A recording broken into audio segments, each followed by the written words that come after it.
You've been bracing for it over the last couple of weeks, but it is officially here. The mid-season buys. We are now, for the next 5 weeks, hitting best 18. You've got 3 available trades across your formats, unless you've still got a boost in SuperCoach and Dream Team. And here at the Coaches Panel, this week's strategy session, we're going to help you navigate through this first week of the buys, give you some players to consider as some broad bent, some value runners to consider, and of course, talk all things strategy right in between. Joining me on this week's strategy session, part of the team here at the Coaches Panel, it's MiniMonk. Hello, mate. How are you? A big week of decisions for coaches this week. I feel like we've been saying that for the last 5 or 6 weeks, but it can't ring more true now when we have 3 trades available to us instead of just the 2. So we've got 50% more of the decisions to make and 50% chance more to get one wrong. Oh, or get one positive. right. Let's find the uptick. Clearly someone had something not go right. Let's find the uptick. Recently. So no Bulldogs. What, recently? No Port. Okay. No Bulldogs, no Port, no Kangaroos, and no Blues. I think for some coaches this week, when the blue dots started to appear, when they opened up after lockout and did the shuffling of the deck chairs, there were probably 2 things that become very stark for a lot of coaches. Number one was the realization just how hard it is for some teams to get to 19, 20 or 21 players on field this week that don't have a blue dot on them. Seeing a bunch of teams that are scraping to 18. And alongside that realization is just how catastrophically challenging the amount of teams that are carrying dead red dot rookies. Those 2 things combining this week, Mini, are making coaches head into this first week of multi-buys with a little bit of trepidation in their voice. Yeah, there'll be a lot of teams in a very similar boat, though. So if you're struggling to get to 20 and you can maybe only muster 18 or 19 players, you're not going to be alone. There will be a lot of teams that will be in a very similar position. Thankfully, it should get a bit easier after this week with only St Kilda and Freo on the bye in round 13 and another 3 trades available and then another 3 available heading into round 14 to be able to fix some of these issues up. But if you can nail the trades that you're making this week in order to be able to set yourself up to get good upgrades, maybe run a few value players through these buy rounds, you'll be well set to be able to attack the back end of these buys if you're only coming through with 19. I want to ask in a few minutes around some guys that are at the value end. So sort of sub 500-ish K, I suppose you could probably say sub 750K in AFL Fantasy, and certainly under that $400,000 or $450,000 range for us in SuperCoach, if not a little bit cheaper, and then that may have had some role changes or got positive break-evens that could get us out of a jam a little bit over the next couple of weeks. But sometimes it's worth us just going through the back to basics at the start of the buys. Even the most experienced of coach, we can just make those assumptions of, I know how to handle the buys, I know how to do it. Is it just as simple as basic as count your dots on field, count premiums at a higher ratio rather than just the pure sheer numbers? Is there more depths of, double checklisting to go through your buys before we start talking sideways as creative cash generation, upgrade cadence? Is there any basic checklists that you look at when you're looking at your teams that go, all right, I've got to do these things before I start considering other activations? Yeah, number of premiums, absolutely. So you're wanting to look for players that you genuinely think can pop a good score and you're not concerned about if they have fluctuations. Like a premium can go an 85 or they can go 130 on any given day sort of thing. A rookie, if they have a really good day, might get an 80. If they have a bad day, they might get a 30 or even a 20. So those are the sorts of things I want to consider. As you mentioned with the rookies and counting the numbers, be aware though, like count the ones that are genuinely going to be there. Like a play like a Riley Bice is Boxall is someone who's not going to be there, but someone like a Riley Bice, he's been pretty good. They seem to persist with him most of the year. He's probably a player. Someone like a Xavier Lindsay is probably one I would consider as to being right at the top tier. Same with a Levi Ashcroft. These are the types of players that come Thursday night, you're not going to be concerned that their name isn't there. So be aware of the ones that you have got a little bit of concern over and trade to set yourself up for the future weeks as well. So, you know, we talked about sidewaysing premiums every year when it comes to the buys. You don't want to be suddenly trading out of an Adam Chera and then go, oh, maybe I want him back next week. That's just not a good use of two trades. And if you're using him to flip, up to another premium player, like if you're using him to get to Bontempelli, then maybe sure. But these round 12 premium players, you've had time to be able to move them out if you wanted to. It's not the week to be able to move them on, because then you're going to be playing yourself one premium down for the rest of the buys. Different story for the round 13, 14, 15, 16 premiums as we come into the next few weeks, because you can trade into a premium that will have already had their buy. But that's just the basics for me. I try not to trade out any of the round 12 premiums this particular week. Especially if you're considering bringing them back again. A difference like a Caleb Daniel type, if you believe he's serviced you with what you brought him in to do, which was to generate good cash for your team as well as bank some decent scores, well, he's done that. If he doesn't fit in who you believe is in that upper echelons of scoring for the back end of the year, okay, that's totally different as opposed to a Chera. Maybe I want to ask you about a dilemma of the week while we're talking about sidewaysing premiums. There's a couple of ways you could look at this guy's name. I'm talking about a Harry Sheezel. There are two different schools of thought around Harry, and that is $1 million mark plus in Dream Team and AFL Fantasy. One of the still more expensive players in SuperCoach. He's dropped over 100K, but still one of the more expensive players in the game. There's one school of thought, which is, man, cash generation's so hard, and to get creative, I could skimp down to a Max Holmes type, or I could go into a Jai Caldwell type. These sort of value premiums that are going to be close enough to the upper lines. I'll get that. I'll take that 100K. I'll take that 80K, whatever it is, and I'll run and activate that. So that's one ideology. The other part of my mind when I hear that is I go, that sounds all well and good, but just a month ago, we were talking about Sheezel being almost the must-have defender and putting 120s and 130s on his head with relative ease. Is this the hardest sideways premium decision or cash generation creativity premium that we're looking to get money off? Is he the hardest one to make a decision, or are there other elements sitting there as well? I think in SuperCoach, it's too late.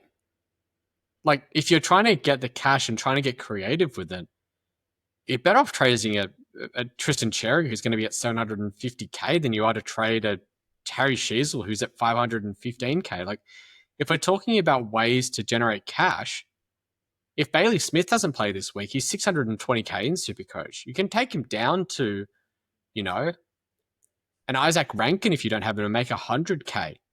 You can trade him down to a Chad Warner and make 90K. Like, these are better players to cash off. If you're taking 90K off Harry Sheezel's head, who are you going to? Are you picking up a defender who's in the 400K marker or a midfielder who's in the 400K marker that you're thinking is going to be a top 6 or a top 8 for the rest of the season? I just don't see it. So I think in SuperCoach, it's way too late to do that. Yes, he's had a couple of poorer scores in the role. Yes, people are concerned that his role has shifted, but I don't know. I still think he knows a way. He has a good way of being able to find the ball. He's similar to someone like a Sam Walsh, where he'll have his good weeks, he'll have his bad weeks, but he'll be able to get involved. And I think if he rounds out an even 100 on the run home at 515K, it's not too bad. Even if it's a 90 from here on until the end of the season, he's not that far off a top 6 defender in SuperCoach. AFL Fantasy, it's different for two reasons, because his scores have been a lot more consistent and a lot higher. This week was his lowest score for the season. It was still an 81, which is not a bad score. And his lowest before that was a 91, or 90 rather, in round 3 against Adelaide, who are not an easy inside midfield matchup to go against. The price tag is obviously there. The ability to be able to have him as a point of difference from the rest of the field is definitely there, because he's probably one of the more owned defensive premiums. But again, you're fighting against someone who has proven himself to be a consistent scorer, who basically went between 125 and 100 for 8 out of the 10 weeks up until this week. I just don't see it being the week to jump off of a player like that, because you unless you can find the next defensive breakout at the mid 300s, low 400s in SuperCoach, or the mid 600s, maybe early 700s in AFL Fantasy, the cash generation, the creative cash generation you get from trading Sheezel just isn't there. I think coaches are trying to overcomplicate the situation and trying to find a creative move when it's not the right player to do that sort of creative move with. Yeah. So for AFL Fantasy, it's probably more a tactical play this year, at least a consideration of a genuine sideways in premiums. In SuperCoach and Dream Team, the bench hygiene is stark for almost every single coach. Go through the leagues that you're in, go and look through the top tier, top 1% of teams and their ranks, and go and click all the way through. And most Dream Team and SuperCoach sides bench hygiene, you look at it and you're like, oh, okay, we're all in a bad boat. Of course, there's exceptions to every rule, but in AFL Fantasy, the consideration of sidewaysing a premium is at least an activation, because Supercoach and Dream Team, not as much cash generation, limited trades, most are into the teens at some point of this week, and the 2.5 trades to one upgrade, probably not going to get you there with enough trades to think it a legitimate sideways. So in AFL Fantasy, as a general rule, would you consider, and what circumstances would you consider, doing a sideways of a premium on their buy would be a justifiable cause? So a Cherry type, a Chera, a Bontempelli for the few that have him, a Kennedy, a Bailey Dale. Let's talk at the upper ends of premiums. Is there, and what are the considerations to make it valid to trade out a premium on their buy? The two things that you want to be looking for is a player supremely overpriced from what they can do / what they have been doing?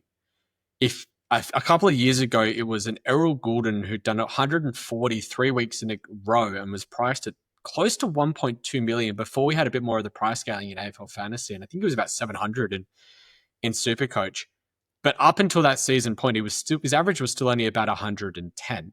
And at that point, you're going, all right, he's probably overpriced from what he's doing. And the other, well, I actually now back it up. There's 3 points that I consider. The second one is, what is their run going to be like after the bye? And I think this is very predictable for your midfield players and for your ruck players. Do they have a hard DVP matchup? And the midfield players you want to be considering, are they going to be running into potential tags after the bye? There's a few taggers rolling around at the moment, some sneaky ones that coaches aren't actually really aware of that are doing some pretty important jobs. And the last one is, do I think the player is actually near enough to the top of their line for the rest of the season for me to be considering holding them? And this is why I think Sheezel kind of fails in all three of those categories. For as example, he's got West Coast as his first matchup out of the bye, who have been leaking points ad nauseum everywhere. His price has already come down in SuperCoach and AFL Fantasy. It's even come down 100,000 from where it was at the start of the season. And I do see a world where he's still a top 6 spender, despite the fact that he's had a couple of poorer games in a row. And so he's not the type of player where you kind of consider it. Where you want to be looking is, does a player hit 2 out of those 3? Because the overpriced part does half the job, but if they're at price, but they're going to get tagged 2 out of the next 3 weeks, and you think you can get them for 100K cheaper in AFL Fantasy and 60K cheaper in SuperCoach and in SuperCoach and Dream Team, do you have the trades to be able to trade back into them? That's a viable play, especially if you're getting onto a play that has a good run of fixtures coming up. But this is always the combination of things. It's not a checklist. You say they have 2 or 3. I'm very happy with it. It's how much do you rate these sort of categories from 1 to 10? You know, they might have 2 hard fixtures and a very green one. Is that a 6 out of 10? Is that a 8 out of 10 for difficulty? Everyone's going to come at it at a different angle. But those are the criteria that I'd be looking at and using that to try and justify any decisions I made with trading out of premiums this week who have to buy this week. If you're in that trading pack, that trading tracking pack of, I'm in the top 1% across formats, because once we get out of the buys, certainly in AFL Fantasy, it's really hard to make up more than 100 points per week on the leading pack. Even that sometimes can be hard to do. SuperCoach and Dream Team, the variance of trades left, injuries to relevant players, all that kind of stuff starts to open up that dynamic of the game. But if you're in the hunting pack and winning the thing overall, so we're talking about a very narrow field of coaches now, and you're going, how do I get through this buy and get myself in that position? is there ever, because I hear what you're saying, but is there ever a justifiable cause to go, you know what? I'm in the hunt. I'm going to go for it. I want to win the whole darn thing. I know it's a risk profile while others are building around the buy player. I'm going to upgrade by sidewaysing instead of doing that. Is that something that you consider as a bit more of an added value to the 2 out of the 3 that you've listed? Or is it still holding to that process? You have to be fixing some other issue with those trades. Like, if you can do that and fix something else, like a really bad dead rookie on your bench. Like, let's say you traded into a Cooper Simpson last week, which I advocated for everywhere. I did everywhere, and he goes out on a 0 because he breaks his AC joint, doing what any reasonable player should have done there and going hard for the ball. Just completely unlucky. Yeah. But now he's a dead rookie across the formats.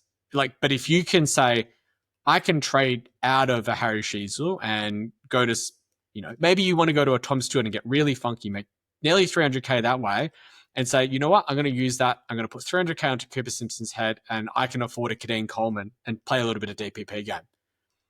That is probably the only way where I'm justifying it, is if you're able to fix one of the other bigger issues in your team, which for most teams, as you alluded to at the start of this episode, is their bench hygiene. Because I don't know about you, but most of the teams that I see that are even doing well, cash generation stalling, and they've got 3 to 4 red dots on their bench, let alone rookies that have stagnated in cash generation and aren't going to be making a huge amount more from here.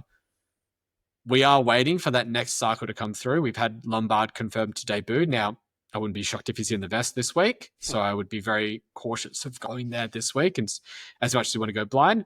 But there's an Angus Clark who popped a really good score on the weekend and should get a bit of a gig at it now that Essendon is, decimated by injuries. And we get the mid-season draft happening tomorrow night as well, or today, depending on when you're listening to this, or may have already happened depending on when you get to this. But there'll be a flurry of rookies coming in from those as well. And we should see a couple of players get the crack at AFL and potentially find a way to be able to be traded into our teams and generate some cash for us through the buys. The hard thing to go with that, though, as much as we know the cavalry is going to come, it does happen every year, is it does feel really unique this year that we've got so much stalled cash generation. And so in the limited trades formats, you're going, is it really worth the value of a trade to get off a Huswaite in SuperCoach, or a Clay Hall in SuperCoach, or a Simpson in SuperCoach, a Sardell Hawley in SuperCoach, where you're like, I'm making 30 grand. It's not going to help me get to the promised land of upgrades. And I'm using now one of my valuable trades. Once you get under 20, just does something in the mindset, doesn't it? Where the value of a trade feels a little bit more than after round 2. It's like, you can go, you can go, you can go. Whereas now it's like, oh, I have to start treating these with a little bit more precious care and love. Whereas at least in AFL Fantasy, where there's the 2 trades a week, it's like, well, I can do that $30,000, $50,000 Hayes to Clark move this week and go, yeah, it's costing me 40, 50 grand, but I'm reactivating cash generation because of the volume of trades. Do you think that there's some uniqueness that sits in this year for coaches too, because they're going, I know the rookies will come, but by the time they get here, I don't think the rookies I have will have done anything worth upgrading. And now the value of the trade in the limited trade formats becomes harder and harder to navigate. Well, I mean, that's always the issue, isn't it, in the limited trade formats? It's not like in AFL Fantasy where you say, look, I might sideways players like Reed and Trainer and get onto some, mid-5s, mid-600 players, ride them for a couple of weeks and trade them at their buy. In the limited trade formats, we're getting to the point now where every trade matters. We've just had a week where we lost McRae and Jason Horne-Francis. There are a lot of coaches that held one, if not both of them, for this week. Now they're staring down the battle of playing with potentially 17 players. Plus, they've got players that might be stagnant. And, they talked about a Harry Sheezel, who they don't like. We've got players like Flynn, we've got like Marek, like Caleb Daniel that coaches were considering trading out of a couple of weeks ago as well. We've got players like Bailey Smith, who was alluding to having a rest this week against West Coast. It's pretty grim when it comes to wanting to field the 18. Like I said at the start, we're all in this together. We're all trawling through the mud and trying to get through out to the other side and trying to get some clearer days once we get out the back end of buys. So if you're making a trade that can actually generate you that cash that you need, and it's a genuinely reasonable rookie, of which the only rookie that I think is reasonable to trade into, it's probably only 2 rookies that are reasonable to trade into this week in SuperCoach, which are Gray and Clark. Yep. I think unless you're trading into one of those 2 types of rookies, because they should get a sustained gig at it just based on the fact that Essendon are decimated and Richmond are rebuilding. Unless you're trading into one of those 2 rookies, you're probably going to have to get creative in terms of some of the players that you can trade into to generate cash. And why don't we start to move towards that topic? Because I think that's going to be a really fun one to discuss this week. I want to give you 4 names, and chances are if you've watched the AFL Fantasy Trade Targets episode that is available on YouTube, and by the way, if you haven't subscribed to the channel over on YouTube, make sure you do so. Videos dropping every Monday, Tuesday, Wednesday, regardless of the week. We also have a SuperCoach Trade Target episode that drops on a Wednesday night. These names pretty much have been included in most, if not all of those videos. One exception, but we'll see how it goes. I want to give you 4 names that are players that have had something change and shift in the last week for them, and or their break even is in such a spot and their price point that does make them entertainingly accessible. Let's go through them one by one. Let's start with the GWS skipper, Toby Greene. He's had 60% CBAs or 61% CBAs over the last 3 weeks. Monstered it last week, has got the Tigers this week, who his recent history against is delicious, to say the least. Under 400k in SuperCoach, so that's real tempting. Under 750k in AFL Fantasy, and again, both formats. Nice break even, and again, just on SuperCoach, top 15 forward for total points in SuperCoach and under 400k. Just giving away a few SuperCoach Trade Target sneaky peeks for you there. Talk to me about Toby. We've got 3 others I want to hit, but talk to me about Toby. What are the considerations for him being a viable runner for at least the next 4 weeks? He could last longer, but at least for the next 4 weeks, because we're looking for these sort of players to run up until their bye. The consideration is that he's coming back into, I think it was his 2020 form, where he went off the chain. I think it was him and, or maybe it was 2019, him and Zach Williams, when they were both playing at GWS together, went absolutely off the chain because there was a lack of midfielders available at that team.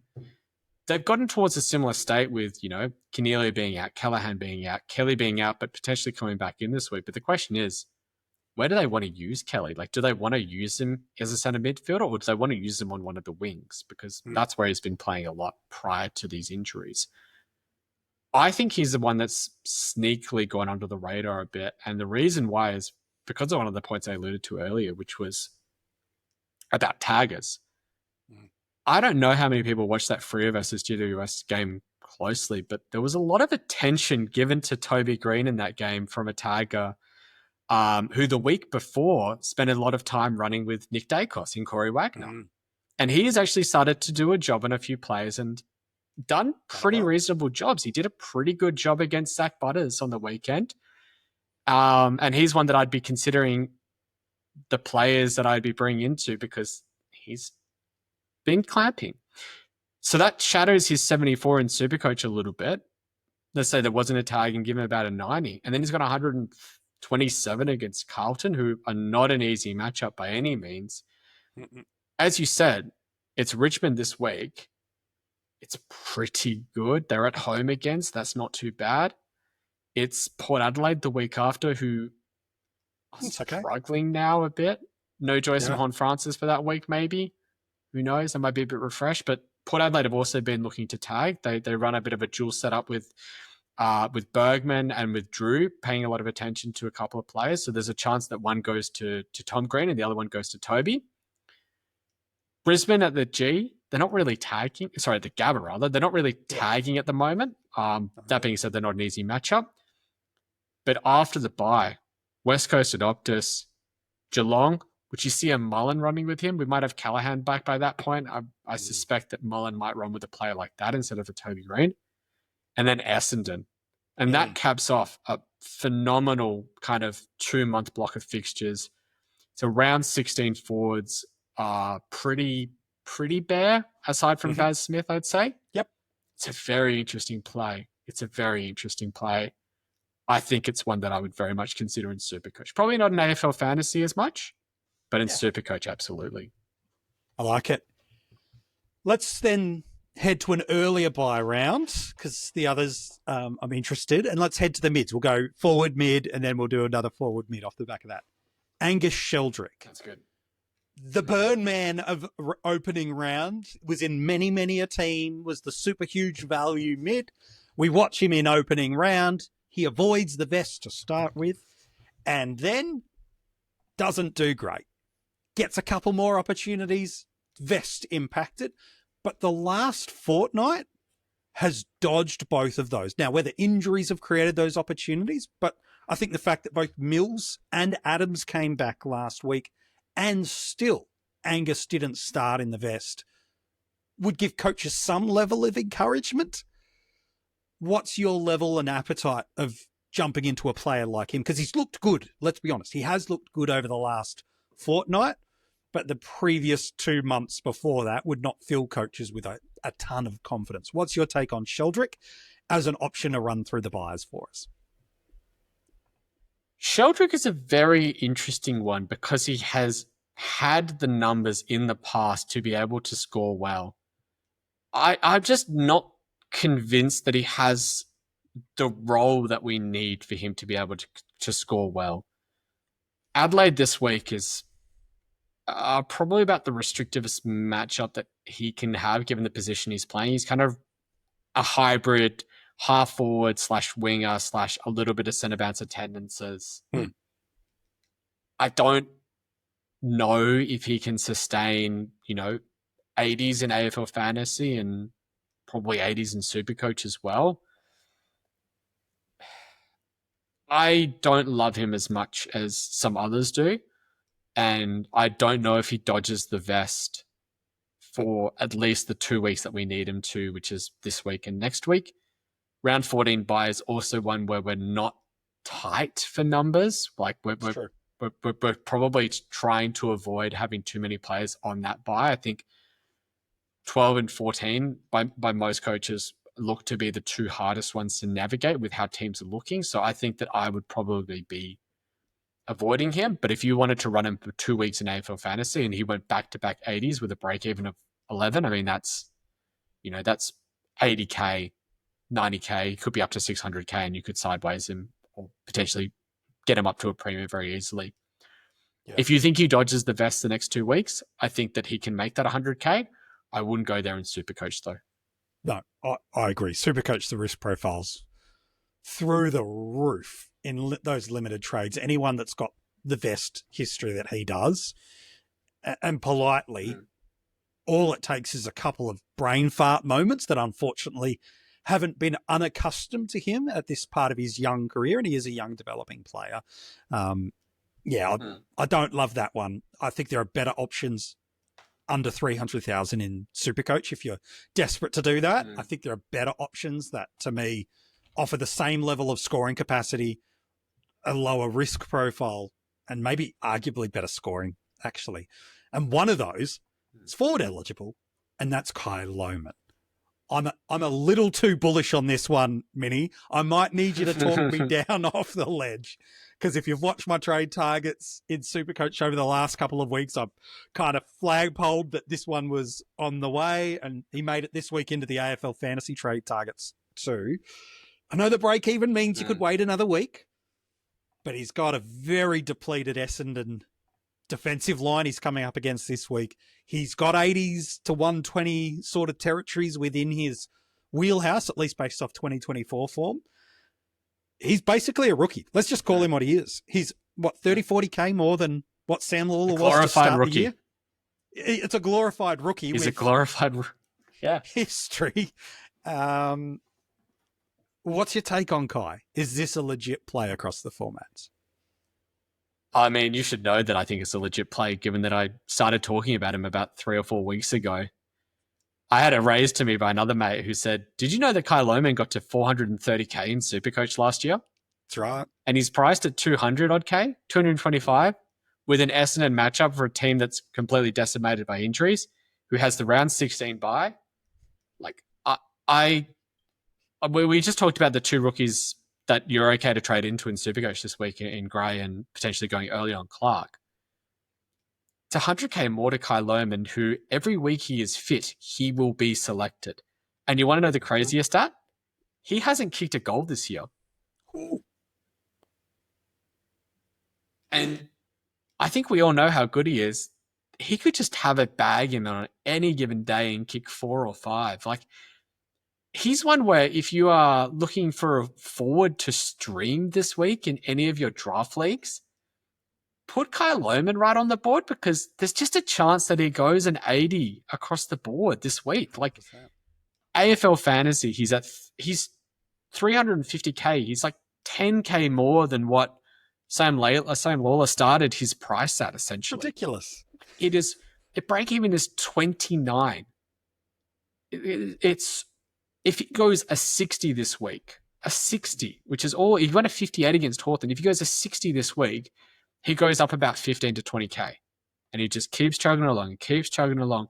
He ticks you out a score. Like, if you're desperate for numbers, if you're scrambling to get to 18 in every buy round, like, he is the perfect player to just, I'll give you 50 points this week. I'll give you 50 points this week. It might be the difference between a donut and 50 points. And honestly, I would take the 50 points and the guy who's going to be playing every week, he's there. To me, it's one of the easiest trades to make. Like, the prioritization for coaches is different. For some coaches, they're in a position where developing cash generation is super critical, because they know the upgrades they want to make over the next couple of weeks. They know the pathway to get there. And so addressing the Simpson, the Hayes, the Bustlinger types, this is probably the last easy week to correct one of these red dots before it starts to hurt a little bit more. Now, for every team, that might not be the need.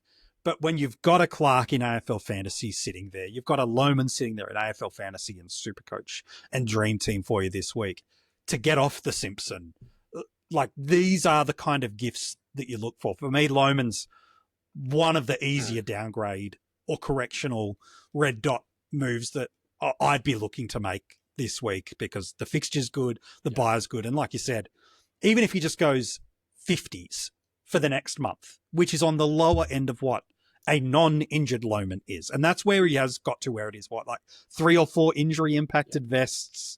And one was just building back some tank off that. If he goes 50, we're talking about $60,000 to $80,000 across the formats, and surety of scoring, surety of availability, and a history of the infrequent ton that, my gosh, if you pop a ton off a guy in that price range in the buys, man, that protects you if you're struggling to hit 18 on field. It protects that 30, 40, 50 that you get from just a vest out of nowhere from one of your rooks, so that you're not looking at a Boxshall type going, please Hugh, get to 50, please Hugh, get to 50. No, none of that. To me, Kai's one of the easiest ones. The other one I want to ask you that's got a little bit of love in the community is Sam Berry. No. Finally. I don't need to talk about him. You need to talk about him. No, I don't want to He talk plays about for him. your team. Oh, you don't want to talk about Sam Berry. Why do you not want to talk about Sam Berry? I waive my Fifth Amendment right. No, I don't want to waive it. I want to. I am clearly not American. I'm happy to talk about Sam if you like. Please do, because I'm enlightened. I want to be enlightened as to why I don't think you think he's a good pick. I genuinely think he's still a best concern in any given week. Yeah, that's my overarching premise. I agree. He got a full game this week against probably the worst midfield in the AFL at the moment. Yeah. And for half of the game, the Crows midfield was smashed. Like, if Adelaide was playing a higher caliber team, and again, this is not shade on West Coast, it's just where they're at in their rebuild at the moment. If they were up against a top 6 side, Adelaide is down by 5 or 6 goals at halftime. And then they'd need their third quarter just to get back to neutral. And so that Crows midfield mix still isn't great. What did they do to correct the course? Isaac, back in there a little bit more. Jordan, back in there a little bit more. They're still playing around with it, and last weekend's game was a great opportunity to do it because, as we saw, a half a game of Adelaide at their best was enough to put a team that's rebuilding to a 10-goal win. That's just where both teams are at in their list build. Yeah. I just don't trust Sam to not be that. Still turns the ball over way too much. In moments and situations he doesn't. Great if there's a hard ball to win. Great if there's a tackle. Anything other than those two variables, I'm really nervous as a Crows supporter seeing him with ball in hand. I think they're going to keep giving opportunities to Pedlar when he's fit. I think they're going to keep giving opportunities to Draper when they can. I just don't trust it. And so for me, the hesitancy around him here is he'll probably start this week against the Swans. I don't think that's a concern. But Adelaide have a shocking 3-run game. If you look at the names, it's Sydney, it's Brisbane, it's Hawthorn. Like it is. Sydney's easy at the moment based on recent history, but those other two are as hard by reputation as you could get.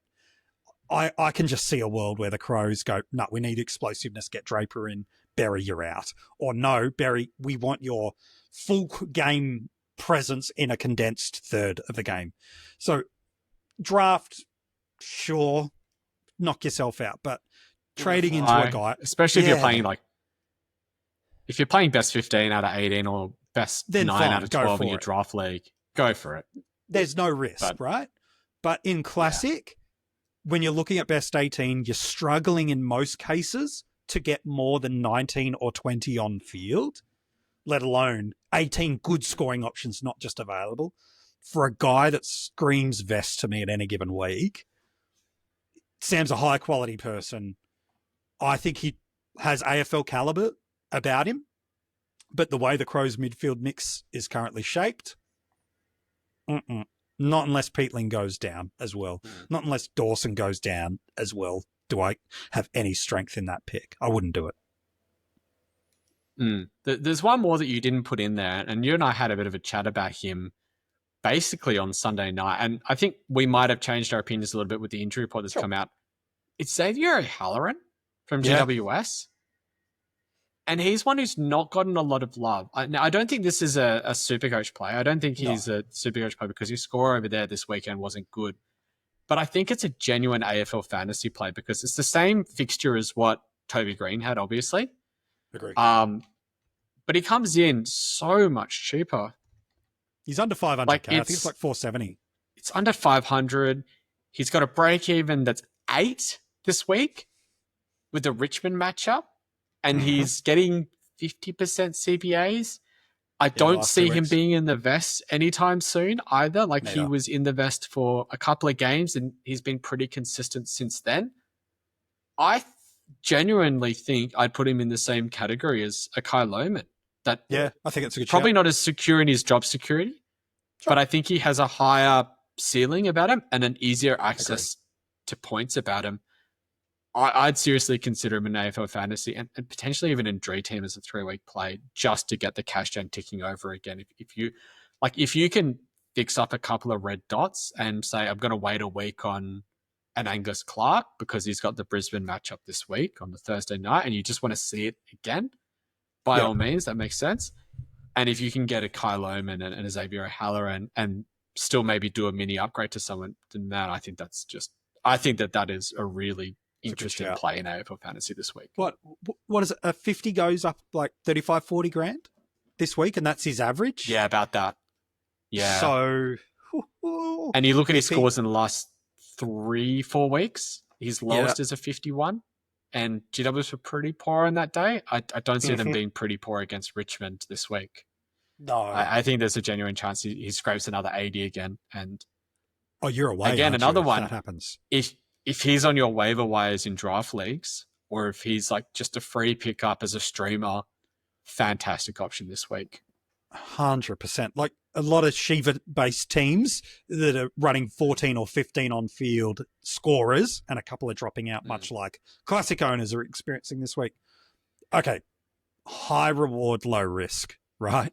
Then Berry, that's perfect because if you can squeeze a 90 and it allows a tagged 60 or 70 that happens to come this week, then I'm absolutely in on every little bit of that, because there is some tags this week that I want to. There's two questions I want to ask you about before we end. Let's go Fremantle for a second. In our AFL Fantasy Trade Targets episode, I put Xavier O'Halloran in that. And then right at the end, I snuck a Noah Anderson in there. His love in the community is bubbling away at the moment. But you made an interesting comment about 15 minutes ago, which is there's a particular Fremantle player that's starting to do negating roles and becoming quite effective at that. Should Noah Anderson truthers be a little nervous that maybe that tag will come near him? I don't think I would be nervous. Okay. And the reason why is because Wagner is not the type of player that is big enough to be able to tag a Noah Anderson or even probably a Matt Rowell, and potentially not even a Took Miller. Right. He himself said during a press conference that he doesn't think that he's big enough to be able to tag Noah Anderson or Matt Rowell, but that he'll do whatever the coaching staff says that his role is to do. So 6 of one, half a dozen the other. I don't think he'll go there. I think he might end up on someone that's a bit of a link type player, potentially a Bailey Humphrey, maybe a Daniel Rioli or a John Noble. I think Humphrey is my likely guess as to who they might start him on. And if Humphrey's not proving effective, they might just drop the tag altogether. But I would be concerned for the 2 weeks after, because those 2 weeks after are North Melbourne. And I think there's a fairly obvious tag target there, which is Harry Sheezel. And the week after that is Essendon, who he is going to stand next to Zach Merritt, undoubtedly. 100%. So if he does anything like the job of what he did on Nick Dacos and on Zach Butters in 2 of the last 3 weeks, I'd be cautious about captaining those particular players in that particular week. And if you don't own either of those players, I would be cautioning you trading into them. Yeah, it's a good shout. Next week, when we're back on the pod, I want to ask you about, and we're not going to do it this week because I don't think this is the week to start thinking about it, but around prioritizing when and who and how we use our SuperCoach and Dream Team upgrade cadence and how we get there. And I also want to ask you across the formats around the defending versus the attacking mindset when it comes to blocking. And again, this is thinking if you're going for overarching victory ranks leagues, the defensive mindset of the premium that could hurt you versus creating separation and attacking. That's a next week conversation I want to have with you. But the last thing I want to ask you this week before we wrap up the podcast is this. This is the only buy round that we will experience now for the rest of the year, where you could trade into somebody that will have no more buys after this. That's a weird way of saying, can there be any scenario where you trade into a player this week that is currently on their buy? So a Blues player, a Roos player, a Dogs player, or Port. Probably the one that most coaches are looking at. There's probably two. It would be a Bontempelli and a Rosie that are the top of their line considerations. Is there a scenario where it could feel justifiable in your mind to trade into a blue dot premium this week? You would have to be so high on numbers this week and be in such a strong position that it's realistically your best play. It's to try and even out your premium numbers. Like, you would have to pretty much only have 2 or maybe 3 premiums on this buy round. And I just don't see it happening. I just don't see that there's many teams that are in that much of a position where they can afford to trade into that particular player and get away with it. So if you are, come at me, send me your team, and I'll give you my thoughts. But I just don't see it. It's going to be pretty, like, Bond's probably the one, even more so than a Rosie, that coaches would feel like they'd fall over their way to get. And it would probably only be in SuperCoach that would be the case. But then, what is he up at around that $650,000 price point? You got a lot of options that are $100K cheaper. Are you going to get to that space where you can get a completed side of premiums in the next 4 to 5 weeks and have the cash generation to afford guys near their peak price? I think that's the dilemma, more so to me than can you or should you get a guy on a blue dot situation this week. For me, that's probably a greater variable. Hey, Mini, as always, a pleasure, mate. Love talking fantasy footy with you. I'm sure we'll be back doing it again next week here at the Coaches Panel. Good to chat. See you next week. If you want to take Mini up on his offer, by the way, and get his take on your team, the best place to do that is by joining our Patreon. He's active in the Patreon community. There is a ton of different rewards that our Patreons get, whether it be the Friday morning Q&A episode. Our top tier premium supporters also get a round review from me, plus access to the group chat and all the other variables. If you do want to take Mini up on that offer or just support the Coaches Panel, maybe even get some bonus content, all the details for where you can become a Patreon supporter of the Coaches Panel are in the link of this episode. Monday night, we dropped our AFL Fantasy Trade Target video. You can go and check that out. It's my top 10 trade targets. And on a Wednesday, we do the same for SuperCoach. That is over there for you as well. Hey, whatever the moves you're making this week, we'd love to support you. Jump in, follow us across social media, become a Patreon. We'd love to get in touch with you, support you, encourage you. This week is going to really set you up for success for the next couple of weeks, not only of buys, but as we start to see teams really diverge in terms of points of different selections, those that have developed good bench hygiene, those that have played the value game versus those that have paid for those at a top end price. We will start to see the tide turn a little bit on ranks and on teams' total scoring. Regardless, we hope this week is kind to you. We hope the mid-season draft gives us a couple of rookies that maybe play as early as this week. Come on, Essendon. Pick all 4 of them, my friend. And until next week on the strategy session, we cannot wait to be talking with you and helping you through your fantasy football decisions for another upcoming week.